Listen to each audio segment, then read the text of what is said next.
All right. Thanks for joining us here on the podcast today. This is Daniel James. We have Javier and Matthew as well. And we are Frontier Capital Trust.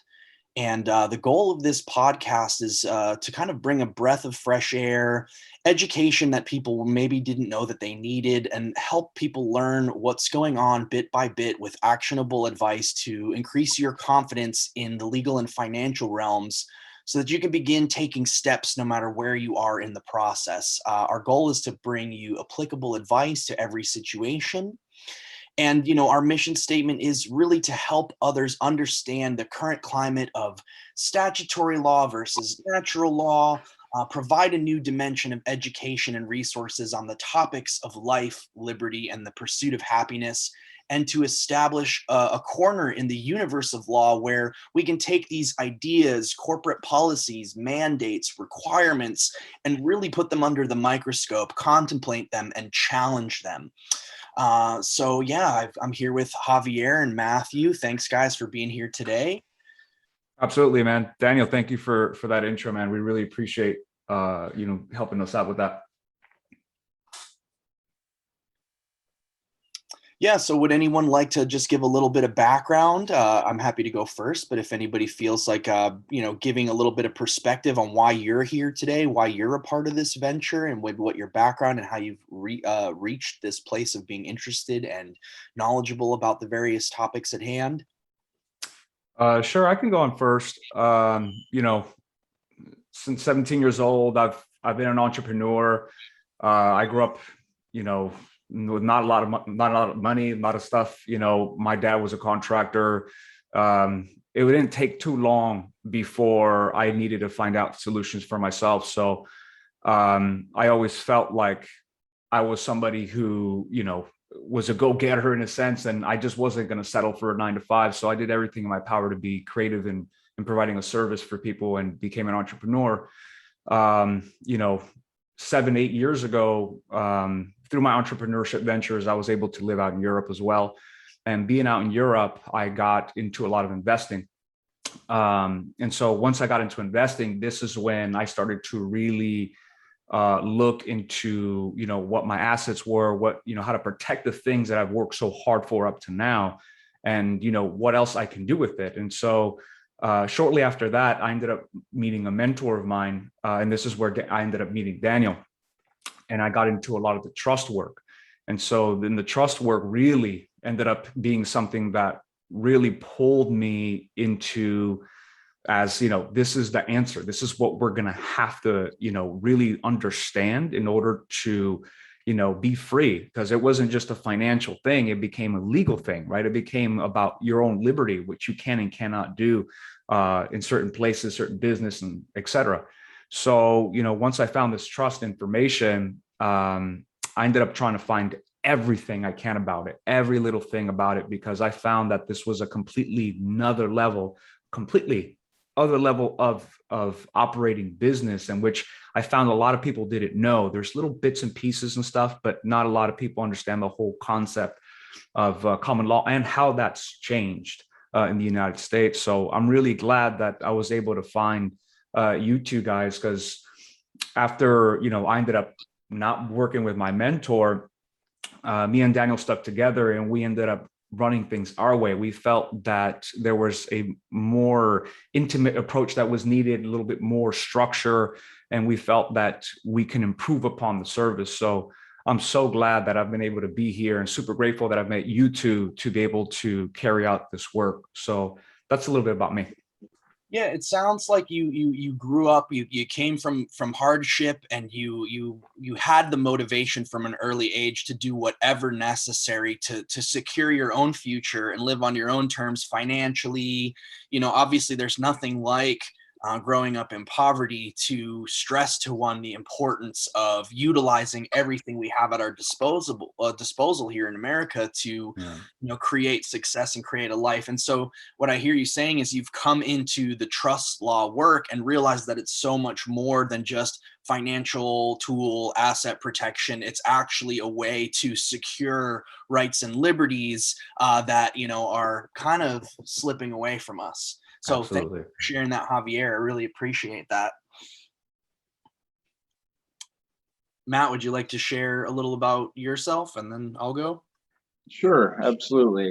Thanks for being here today, guys. As always, I'm super humbled and grateful to be at this circle with the two of you. And myself personally, I was raised in some pretty rough circumstances, and that caused me to really take a look at the human condition and ask myself why human beings do the things that they're doing. Um, that caused me to be pretty disillusioned with school and, the societal norms that we're all brought up in. And so after 12 years of schooling, I finally dropped out because I was just not interested in achieving in school. But I've always been very sharp, intellectually sharp. And once I dropped out of high school, I basically just was addicted to drugs, doing everything that you can to avoid reality. As I said before, I was very disillusioned and had no real hope. And that led me to my rock bottom point when I was addicted to heroin and had basically sold everything that I owned. And I reached that rock bottom point and I decided that I was going to do something right. It took me out of this malaise of like, there is no good or bad, there is no right or wrong. It was in that moment I realized there is a right and there is a wrong, and I can choose the right. And I did. So I got help, and I've been clean since 2015. So that started me on this new wavelength of pursuing what is good and true and right. And that led me to researching a lot of what is going on in the world. I see a lot of deception in the world, and the veils have been slowly kind of peeled back over time to a point where I started pursuing spiritual truth, and I decided to, if there is a creator of all things, I'm going to give my life to that. And I did. And that was I think that was in 2018 when I discovered God was a reality. And that brought me out here to North Carolina. God basically just shuffled my whole life around and brought me out here. And I started investigating some of the sovereignty stuff. And it'd been a background thing my entire life. But once I moved down here, I met Daniel. He was the first person I was introduced to when I moved down here, kind of by, God pulling the strings in my life. And it was, I think about 1 year ago, I actually discovered and really decided to start pursuing the trust information. And ever since then, I've just been consuming it voraciously. And I use the trust, as you guys know, to switch to independent contracting with my concrete work. I was building concrete foundations for the last 8 years. And once I discovered this information, it struck me as real. I knew that there was something here.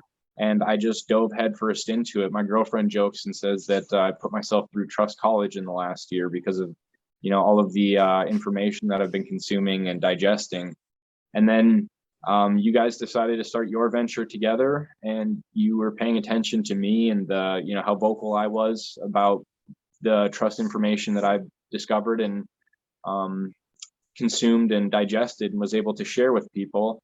And that brought me here. Now I'm working with you guys full time. I've gotten out of doing the concrete stuff, and it's now my number one passion. And it's been a huge blessing for me in my life. And I'm just super humbled and grateful to be able to share this information with people. And I just feel super blessed by God to be where I am today. Amazing. What beautifully said, man. Amazing story. Thank you. Yeah, I really appreciate you sharing, the depths of your journey. And, we do get a bit esoteric and a little bit spiritual on this podcast. Finance and legal material obviously needs, some balancing with some uplifting and some more, mystical information at times. And it really does, as we go through this information, we are going to see, because we're trying to get back to natural law as opposed to all these fictitious, entities and jurisdictions and rules and statutes and mandates. And Matt's story is a really good practical example of even somebody who doesn't feel like a financial mastermind to be like, having this expectation we're going to be talking about trust law and like, oh God, I'm not a Rockefeller. I don't have a banking empire. How is this going to be applicable to me?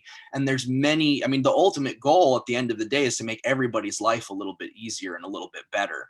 So I do think Matt brings a really good perspective in that, as someone who was just doing manual labor and ended up utilizing these same structures to create a more advantageous financial position there, and also align with his spiritual integrity and his mission, and what he wants to do and what he feels his passion, his God-given passion is. So yeah, thank you so much. Javier, did you have something you were going to say as well? No, I'm good. Let's just keep moving. This is good. Yeah, well Amazing. then I'll tell my story.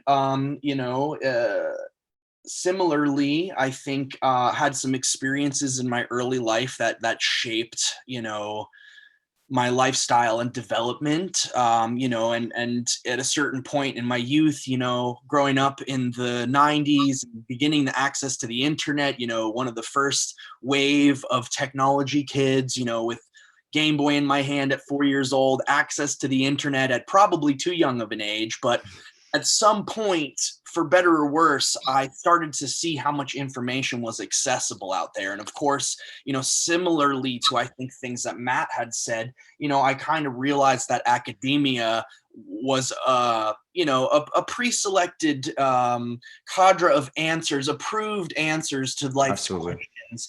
And I knew right away that I was not getting the answers to my questions as a young kid. So I kind of lost trust in the system. I lost trust in the caregivers. I lost trust in the sense of authority figures, and I didn't believe them anymore at a very young age. And then with access to the tools of information, I went down all of the rabbit holes. And anybody else who's been on this journey for a while knows that what we have access to, even on YouTube now, like compared to 10 years ago, 20 years ago, it's quite shocking how little access to information is available compared to what it's used to. So, I was in high school and I got my start. It started, the slippery slope started with Ron Paul and Audit the Fed, and then Alex Jones, and then very many dark rabbit holes of conspiracy, and taking everything with a grain of salt, but also being willing to suspend my disbelief and go there and to entertain information that most people would just reject flat on its face. And at a certain point, during high school, listening to this information, I came to the conclusion that, oh my God, the money is fake. The entire world global economic system doesn't make any sense and is basically materialized out of thin air. That seems like a bit of a problem that no one's looking at. And then beyond that, with a very strong distaste for authority bred into me, I started I've always questioned all of the rules. Well, why? I basically came out of my mother's womb asking the question why. And it's really funny that I'm now getting into the legal information, because she always hoped that I would go off and become a lawyer, because I love to argue so much and question authority. So, over the years, I kind of just had this awareness. It definitely made going through the well-to-do academic system, higher learning, getting degrees and things of that nature. I couldn't handle that part of life because my mind had been blown wide open by these truths. So I had been my entire life looking for the way out, looking for the exit door, looking for the loopholes and the ways to get out from under the authority of other men and women who I knew that was not as God intended. And I think we are fortunate to grow up in America, even if there's a little bit of like a cognitive dissonance, because we're told freedom, freedom, freedom, freedom, freedom. But at the same time, we're told, well, it's the law. You've got to follow respect the police officers, respect the politicians. They're the ones that make the rules. And so there's a little bit of a cognitive dissonance there with, that doesn't really make sense. I mean, it's either freedom or trust authority, and they don't really, it's like oil and water. They don't really commingle very well. And so, around 2013, 2014, I just drew my line in the sand. I said, you know what? I cannot support feeding this system anymore. I cannot support continuing to pay taxes. I cannot support continuing to consent, because I had learned enough at that point that the power of consent, we're basically agreeing to perpetuate all of this horror with war and bombings and, losing our rights on our own soil. So I drew my line in the sand. I stopped paying my taxes. I started, ignoring the letters from the IRS, etc. And it was 2015 that I moved down to North Carolina and discovered the trust law information. I formed my first trust, Healing Arts Ministries Trust, in 2016, and then built an entire massage therapy business based around that. And it was a really wonderful and beautiful experience. And similar to you guys and your journey and the people we've connected with over the years as we've learned and studied with other people doing this work, I think I was one of the first few people to really take a bold leap forward and operate with some public exposure under one of these normally private trust instruments. And I haven't had a bank account with my name on it for almost 7 years. I'm 100% living life as a trustee. I've found a great deal of freedom in it, and I'm excited to be here with both of you and really push the message and the information and the knowledge and the tools for everybody so that we can get as many people free as possible, as soon as possible. So yep, that's me. And thank you both for being along for the ride. Dude, it's awesome. A common theme with the education, right, is that it's never something that fit right in me. It's not just me, for sure. It's so many other people. But when I was growing up, I thought I was just, I guess I had gone through enough suffering where I was like, well, maybe I'm a sensible guy. Like, I need answers, so when you're a kid, you go to your parents and, maybe they have answers, and you quickly find out they don't have any answers. In fact, they try to protect you, and all this, they give you false information. Then you go to school. Well, maybe my teachers, maybe they have answers. Well, maybe they're just doing their job. Maybe they're just, they're not investigating. Maybe they don't have that fire in them. I'm not seeing it. They don't have the answers. Okay, well, maybe my professors, no. What about, the guy in the suit now? How about let's just go to the business professional. Let's see if he has any answers. Or the doctor, No, right? Doesn't have any answers either. And so I guess that, the common theme is, the need to take things into your own hands. Well, what are we supposed to be doing in order for us not to be, completely be infringed upon on our life, on our rights and liberties? Most people don't know until it's too late, and then they seek out. And I think that's what's happened to me too, because it's like, well, wait a minute, like, now I didn't know that I had to operate a person. I don't know how to do a business. I didn't know that I didn't sign for any of these things. Like, I wasn't ready for any of these things to be imposed upon me. But this is the world we're living in, and people aren't aware that a certain jurisdiction is being imposed on them. And I guess that's why we're all here, because we're questioning jurisdiction, we're questioning the motives, and we're seeking legitimate answers. And I believe here at Frontier Capital Trust, we have some of those answers that could help a lot of people regain their confidence in the system. Because I feel like a lot of people say it's broken or whatever. I mean, it could be, but it's also like all we have. It's like, as much as we want to bash on the government or our economics and our situation, ultimately it lies in the individual's hands to make sure that they do what they can with what is in our system currently now. So I'm really glad that we got this podcast going, because I think now maybe we can segue into our mission statement, because that's a little bit about what, unless did we already say that, actually, our mission statement? I went over it briefly in the beginning, just, a couple sentences, but I mean, Right. We could flesh that out a little bit more, in terms of, I mean, I just heard you say some of the language right there. It's like, well, yeah, I think, because it comes right back as to why we're doing this in the first place, is to make sure that people have those resources, because, ultimately, not everyone is equipped with the will to find out, or the capacity. But we have, in our own different ways, found our path to coming in and together working for symbiotic solutions. And it's stuff it's been proven. So I'm so glad that we're finally getting a podcast and talking about it. So maybe we can move into another topic here, which is, what is the person? And that's something really interesting. I'm not sure who wants to start that off. If I could, Yeah. just on the prior subject about the purpose of the podcast itself, I just kind of wanted to reiterate that the three of us with Frontier Capital Trust, we have the knowledge and the course material to teach people how to fully utilize these private trusts.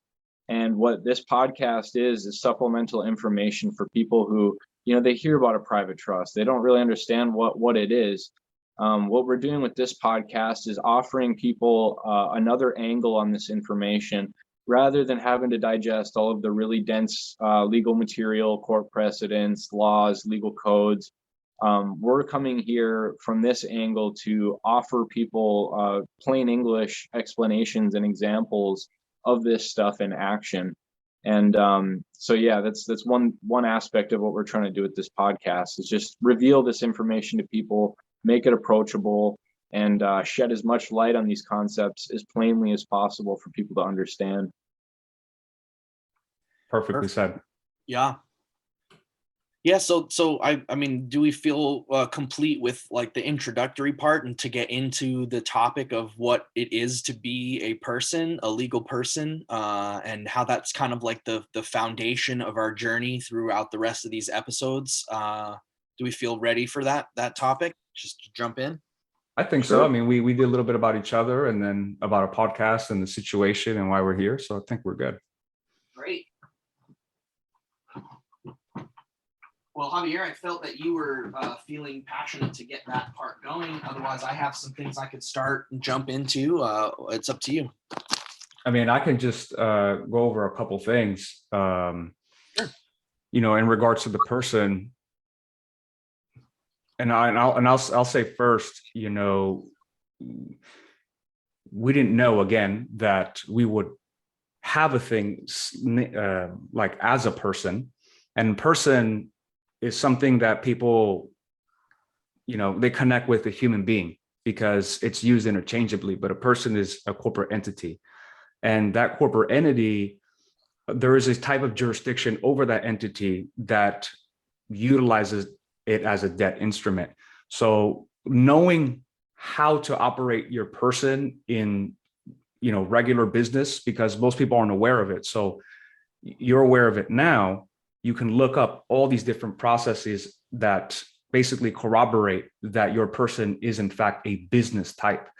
And there's many reasons for why your person is a business type, but that's just something I want to touch on. I want to move on to somebody else if they want to, continue. Yeah. And I don't want to stop the flow. So let's just all keep talking. I would say like, precursory information for anybody who's coming into this. Like the first thing that you have to understand is that words have different meaning depending on who wrote the dictionary. So our common language, what we would use words as, oh, he's a person, you're a person. There's a very different significance in a legal, a Black's Law dictionary, for example. So in order for us to move into this topic of what is a person, we're not just looking at, well, what do you think a person is? Well, that guy's a person, that woman's a person, we're all people. We have to look at it in its distinctly legal sense. Because as Javier said, and I actually would like to get you to explain this a little bit more, because I think you probably have a better definition, but this person is a business entity type. It is an entity type. It has its identifiers, it has its social security number, its birth certificate, and it has different liabilities and advantages. It can do different things in the world of commerce and law. But one thing to note, and that Javier said, is that this person, it's not the most strategically advantageous entity type to do business with, because it comes with a lot of liability and a lot of risk and exposure. So as we look through all the different entity types, person, sole proprietor, general partnership, LLC, C Corp, S Corp. And then as we get all the way to the other side of the spectrum, which is the trust, we're looking at, what are the different rules and obligations, liabilities, and protections. Many people will know that there's some level of protection with an LLC that at least can protect your personal assets if anything was to go wrong, or you to get a lawsuit or something like that. But we're going to show you over time how the trust is actually the most secure, which then on the opposite side of spectrum, you look at the person and you go, dang, this thing is exposed. It is risky as heck to do any business, but there are some advantages. The person is not, when you get into the sovereignty and common law circles, people think they have to remove that person completely. They can never use their social security number again. That's kind of a little bit of a misnomer, a little bit of a incorrect identification, because there are advantages, like one being the person can get credit. That might be useful to you. So let's not throw the baby out with the bathwater, but let's look at everything in the broader spectrum. And as far as passing the torch back to Javier, there was one thing you said I felt was really significant, that if you could explain a little bit more the terminology. The person, we are entered into this contractually without our consent at birth. You know, we're just given this person, we're registered, we have our birth certificate, our social security number. It's something that we take for granted, but it is the flaw, the sort of fatal flaw with doing your business as your person, is that person is actually a debt instrument. And that's actually, Javier, if you could go into a little bit more about what that means to be a debt instrument, I think it would be helpful for people to kind of get some of the context around that. Yeah. So when your person is treated as a debt instrument, it's being treated as property under a different jurisdiction known as equity jurisdiction, in which the courts use a uniform commercial code to regulate that entity. And that entity ultimately has no rights anymore. It has privileges. This was done in 1932, House Joint Resolution 1933, which, you know, was also the year that the dollar was removed from the gold standard. So ultimately, you know, the reason they've done this as well is because they cannot have power over a human. They don't have that. That doesn't exist. They have to create a legal device called the person, which is a corporation under their form of jurisdiction in the form of a debt instrument. And so by utilizing this tactic, and, you know, business owners across the world, accountants, attorneys, they're night and day, no problem making, you know, corporations left and right, because it's beneficial to the attorneys. It's beneficial because whatever is earned or lost on that estate, it belongs to the corporation that initially was used to create. So when we talk about a person, we're talking about a legal device, right? Not the human being, although this is obviously mistaken a lot. But what we want to do is make sure that we don't get in trouble with, you know, using our person by exposing our businesses, exposing liabilities, exposing everything that we've all worked so hard for, and leave it to the hands of the state. In the case that, let's just say you do a will, you know, it's in the hands of the state. They get to determine, you know, distribution. All the forms of legal entity types, their estate is usually, if they don't have a trust, determined by the courts as to distribution, or, you know, probate, which is the absolute worst.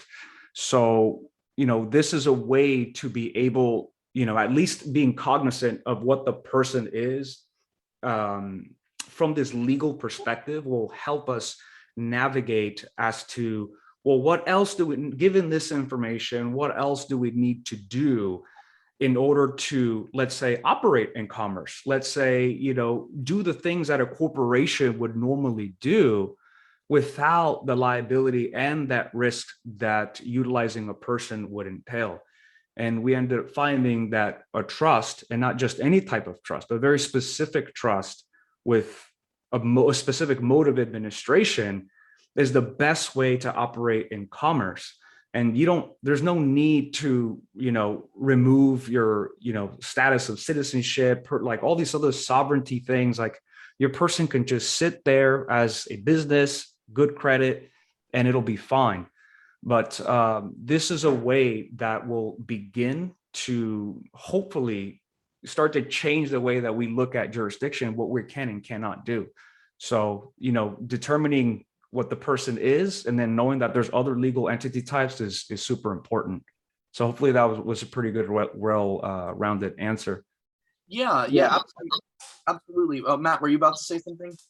Yeah, I was going to say, I'd like to share that analogy that I came up with for that other presentation that I did a couple weeks ago. in that because it really helps explain and give people a way to grasp the nature of the relationship of the legal person to the corporate government.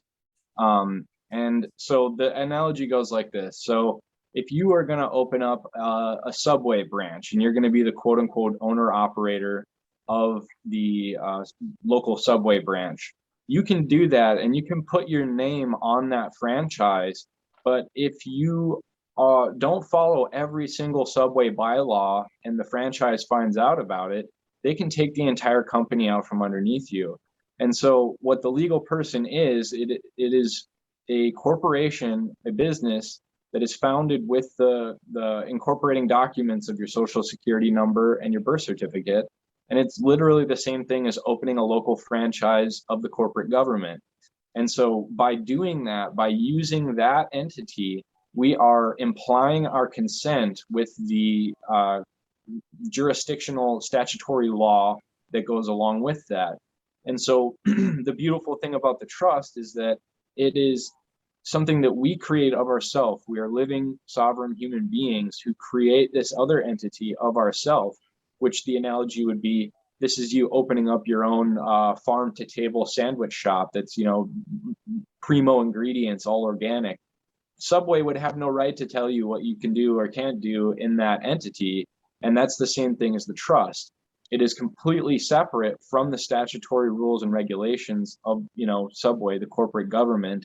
And it allows you to have full freedom and full control over what you're doing without implying consent to the tax liabilities, to the statutory codes that, you know, are ever increasing every single day.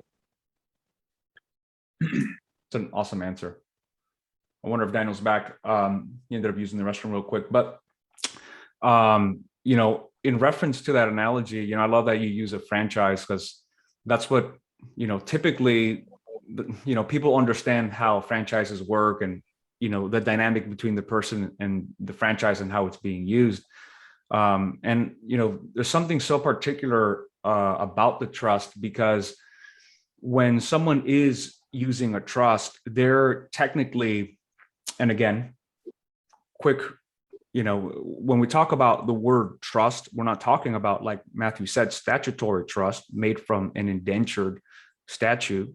It's not from statute, but it's a private contract under common law, in which the contract itself lays out its constitution.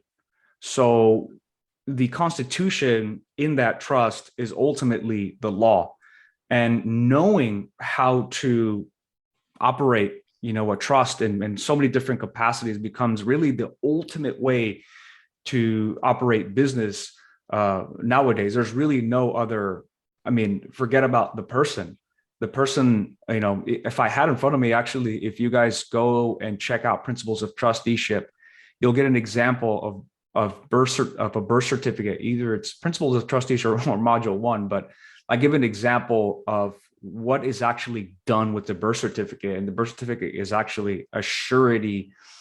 You know, it's a surety insurance, right? What's happening is your person is being used as a form of collateral. Being you a debt instrument, you're being used as collateral to pay off virtually, you know, infinite debt that will never be paid off. So this is why when we go to court, we're not in a constitutional court, we're in a completely different court. And all this information is not being given to us. So when we appear in court, we're like, well, wait, what happened to our rights? What happened to, you know, all this other stuff? What about my constitution? I learned this from school. You know, like they literally teach you this, oh, you have all these rights. But in reality, you're like, wait, I'm a grown up now. This person's trying to sue me. None of this is helpful, you know? So understanding constitution and common, and I've read Common Law. This is a beautiful book that I have here actually by Oliver Wendell Holmes. And what's really interesting about it is that common law really is the right to secure property, like the individual's right to secure property, ultimately. And what the government and other third-party institutions, foreign organizations are trying to do is put a statute or a state constitution that alters your common law as an individual to secure any property, right? So when we're saying we created a trust entity, that property is outside the jurisdiction. This is why this works. It's not just, a 508c1a, or a tax exemption status. It's the way that the trust entity is set up and the dynamic in which it holds any given property, whether that's an asset or not. I'd like to really quickly bring up Javier. It was a couple weeks ago, and I think it's saved somewhere. You may be able to find it, but we found the most recent example of what we're talking about. We found in Kamala Harris was audited. Obviously she holds a position of great power within the United States government, and she got somewhere to the tune of $380,000 book advance from Penguin Press. I believe it was Penguin Press. And so that came under some sort of like oversight committee's auditing report. And as Javier was able to find it, as you're looking through the audit, it shows I don't know what her partner's name, but the Harris / so-and-so family trust. And it's listed as a foreign trust. That thing has an address in Los Angeles. So what people have to understand, here's where we come back to words have double meanings. It is not foreign to the soil of the country. It is foreign to the jurisdiction of the statutory government. It is foreign to the jurisdiction of the IRS. And people have a hard time understanding this because at this point, even the generations prior to us have been born into what has slid so far from the original principles of freedom in this country that we just think, well, when the officer pulls you over, there's nothing you can do. Well, when you don't pay your taxes, there's nothing you can do. No one is educated, and even the people who hold the licenses and the positions of supposed knowledge, like attorneys or accountants, they're not told about common law. They're not told about the private sector. Maybe some of them have looked into the case law as we have and looked into it and found, but essentially, they play for the home team. They are licensed by that statutory government. So if they have any fear or worry or concern that they may lose their license, they're not going to go into unfamiliar territory. They're not going to forge the new frontier, which is exactly why I love the name Frontier Capital, because we are like forging a path for people. And so that jurisdictional piece, the government in America was not, and even beyond that, there's, common law and, the nature of trusts. I mean, this goes back into Europe. Common law itself goes all the way back to Greek and Roman law. There's a lot of stuff that ties in with biblical law, canon law. So this has long held precedence about what is the sovereignty and the individuality of a person, a human being, under their creator. Rights and liberties are given to us by our God, and not by other men and women and the governments that they set up. That is the one thing, coming back to what I said earlier about we have this cognitive dissonance in America. We understand freedom, but we're also such helpless consumers, Yeah. Definitely. We understand that life, liberty, and the pursuit of happiness, our rights do not come from the IRS. They do not come from the government. They don't even really come from the Constitution. But I think it comes from the people that uphold them. Right. Which is ultimately what you have. I think what we are doing here is the whole purpose of, the solution. Because where does it stop? Where does it stop? It's got to be a piece of paper. It's got to be a legal form of transaction that has to stop everything that's going on. And we have to go to those levels of common law and natural law to understand how this is even possible. Right. And I guess the point that I'm trying to hit home, I'll try to make it a little more succinct, is that the private sector has always been a way out of a lot of this superficial statutory mandate. If you have your own private country club off in the wilderness somewhere where only your invited guests come and they have the membership agreement, you set your own rules. The private business can do what it wants to do. You want to kick certain people out, you're protected to do that, because that fundamental right of contract of us saying, look, we're free unless we agree to bind ourselves to an agreement with each other. And that has largely been usurped by these processes and these implied consents, these implied contracts that we're born into. We don't realize that the way things are, quote unquote, is actually how they can be. So the private sector and the power of the private sector has been totally, erased from most people's awareness and education, and even to the point where attorneys and accountants, because they are licensed by those very statutory entities, they're not going to go outside, they're not going to color outside the lines. So it's up to all of us to be aware of this knowledge, and then to take matters into our own hands to create our own private contracts. And then we are dealing with an entity type which has not been licensed by the state. So that might take some time for people to absorb all of that, but that is where we're routing our freedom through devices and not corporate, but entity types of our own creation, of our own dominion and of our own domain. And that is how we are getting outside of the loop of, well, I applied and I was gifted an LLC to use. Thank you. What do they say? Nanny state, or thank you, big brother. Thanks for giving me the LLC. I'm happy to play by your rules, and I'll make sure I don't color outside the lines, as opposed to, no, I'm a free sovereign individual and I have the power to contract. And so I will create my own entity type, my own ship to sail in the waters of commerce. So that's awesome. I think maybe in the next podcast I think we have it on schedule to do like common law and talk about natural law, because since we talked about a little bit of the person, and I think we touched on really good points. I don't even know how long we've been recording, but I'm sure it's.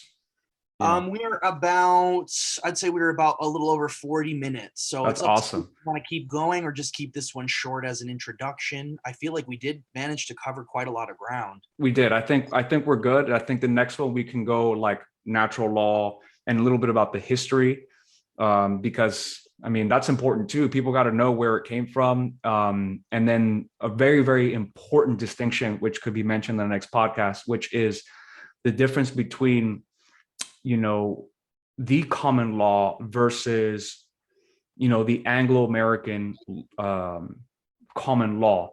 And there's differences because common law has changed. Common law has changed throughout history, and the way that it has changed shows why in the United States, it's easier to, let's say, seek out that sovereignty. But in other countries, like in Germany, anywhere in Europe, honestly, they're Roman civil law. Like everyone is a debt instrument. Of course, there are here, but there's much, much less awareness of being able to operate outside their jurisdiction. In Europe, it's really harsh. And there's a lot of ignorance out there. And that's why a lot of people are impoverished, because they're like, well, actually, our government's doing great, and we just want to give more to them because they're doing the right thing. When in reality, like Daniel had just mentioned, like everything is best in the private sector. And it's not to say, oh yeah, well, you don't pay any taxes. Like, what's the deal on that? It's like, well, if you actually knew and tracked every dollar, you'd find out that none of these taxes are paying for anything that's happening right now. In fact, the best use of your dollar is to put it right back into something that will be of service and a product to other people. That's ultimately what's always been the best thing. It's like, well, what spikes up, business, foreign relations, entrepreneurship, like let men do their business without all these regulations and oversights that eventually, limit and inhibit the way that we can all do business and be prosperous together. Ultimately, we don't even need any forms of reserve notes from, the Federal Reserve notes. We don't need any of that to actually operate in the world of business, but we've been given so. And actually, let me just touch one thing, if I may, on the person. One last thing, I think, just to recap, because we talked about the person as a corporation, but there's also the corporation has a status, right? So the person has a status, right? That status is of a citizenship, 14th Amendment citizenship. And so that puts you into a type of citizenship that compels you to perform, because 14th Amendment citizens have been contracted under their form of constitution, their form of equity. So it's really important to distinguish that there's these little subtle differences, because when we operate a trust, we're operating a private citizen. We are registered, a legal entity registered to operate private business. It's nobody else's. And some of the really cool things we're doing with the trust is learning how to travel and internationally travel, on airplanes without having, it's like, hey, we're trustees. We're registered to do a specific type of activity. I'm not here on my own behalf. I'm not here on personal business or personal leisure. I'm an indentured servant. I have no choice. So you can't compel me to perform unless actually here's a little paper you want to sign if you want to be liable. But other than that, that's it. I really want to throw something in there, Javier, because I really Please. do want to bring it to a spiritual place for a second. And then maybe I think Matt might have a place to jump off here as well. But one of the ways that I've been saying this, and of course, like, as I mentioned earlier, natural law, like we're getting back to that concept of like, my rights and my life are in relationship to my creator, my God. This is where my life, liberty, and pursuit of happiness is secured. So when you're talking about pushing the envelope and seeing what we can do as a trustee who are not implied in these contracts, and so we can, like you said, if you're going to travel, hey, I'm not contracted to do business with you or to follow your statutory mandates, etc. But if you want to be held liable, here's a piece of paper, you can actually make the contract real. So what I have been kind of saying to people is sort of hey, I thanks for trying to do business with me, but I am actually party to a contract with a higher authority, that being God. And so unless you want to contract with me on my terms, let's make that contract visible instead of implied. I'm not under that jurisdiction just because you have the assumption, because we've all been kind of sleepwalking through this. We've been living this sort of like, zombified life where we just take everything for granted and, oh, so-and-so told me I have to do this and they're from, this authority position or that authority position, when the reality is there's only one authority. And unless those contracts which have been assumed are made explicit and direct, so this is where, the fun stuff begins, because, people are not ready for this. And so you bring a piece of paperwork, like most notably, this is where people who really push the envelope for freedom to travel, like they don't have a license plate or a driver's license, when they get pulled over, they may have a specific phraseology that allows them to maintain their rights in their jurisdiction. Or I've seen this with, our acquaintance William, who he had a piece of paper with the contract on there. Yeah, I'm happy to talk to you if you just look over this piece of paper and please sign it. We're immediately putting them into a place where they can no longer imply, when you imply a contract, if anyone's ever done business on a handshake and had it turn out to shit, this is why you always write everything down. Because even with the best intentions, things don't work out if you just kind of leave it up in the air. But when everything is precisely written down, agreed to ahead of time, things go a lot better. So, the ball is in their court if the contracts are implied. But if you write it into form and you're saying, hey, I'm actually under a different jurisdiction when I have a contract with a higher authority, if you want to stop me or if you want to get me to fall under your jurisdiction, we're going to need to have some tangible proof of a contract. And, oh, by the way, this is an opportunity for me to state my terms, which you're not going to like too much because it's going to put you on the hook, personally liable for whatever you do to infringe upon my arrangement with God, which tells me I need to get on this plane and I need to go here because I'm under strict orders to follow my heart, Yeah. So that might be a big thing. But yeah, we're really trying to put people back under that relationship, out of this intermediary pyramid scheme that makes us all a brick in the bottom rung of the ladder, or whatever you want to say, back to that relationship with, hey, I am with my Father, I am with the divine, I'm with God, I'm with Creator. Your man-made laws I'm gonna have a say in that, as opposed to you just steamroll me and assume that I'm gonna follow through with it. So yeah, I think the only thing I really want to add to the conversation at this point is that a lot of people get intimidated by all of the dense material that is involved with understanding law and jurisdiction and all of these things.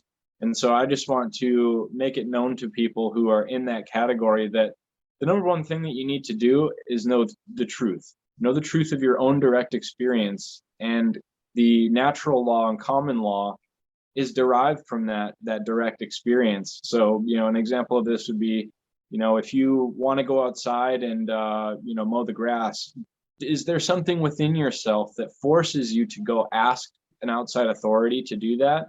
Or are you free to do it under the metaphysical processes of your creator? So that's an example of how you don't have to know every single law, every single court precedent, all these things.